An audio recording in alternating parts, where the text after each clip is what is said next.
Oh my goodness, ang lakas ng ulan. Malamang cancel na naman yung buhos namin ngayon. Tingnan nyo mga kamister ko.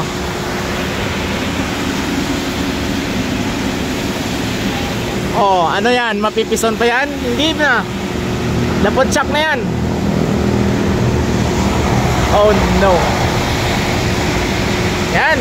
Ganyan trabaho namin mga kamister ko pagka tagulan na. Buti na lang itong unang nagawa namin ay talagang tumama yon sa ano, sa tag-init. Kaya okay siya. Ang problema, nung time naman na nandito kami sa drainage na ginagawa, eh tagulan. Oh no. So ganun talaga mga kamister ko ang trabaho ng kasada, no, mga drainage. So siyempre kaya pa rin yan. Tataon lang namin na maganda naman ang panahon, kaya bago ito ano, galawin yung lupa. So yung base niya kailangan na pa-importante na masiksik.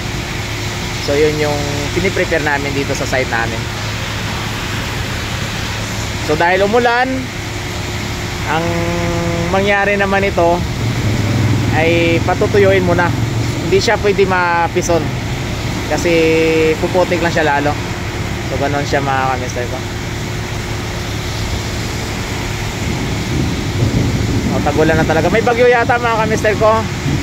At panay-panay ulan itong linggo na to. So see you sa bahay na lang mga kamister ko yung vlog.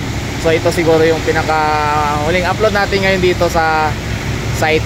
Ayan. So maraming salamat mga kamister ko sa inyong suporta. At siyempre gagalingan pa rin natin, no? Dito tayo ngayon sa trabaho. So mamaya pag anong usapan namin dito ay uwi na kami kasi malabo na tong buhos namin. Actually naka-schedule siya ngayon. Paano ngayon ito kasi umulan, basa na yung base na hindi pa siya napison. So hindi na siya mapipison. So yan lang muna mga kamister ko. Maraming salamat. Kita-kits sa next vlog po natin mga kamister ko. Ingat po kayo palagi. I love you all.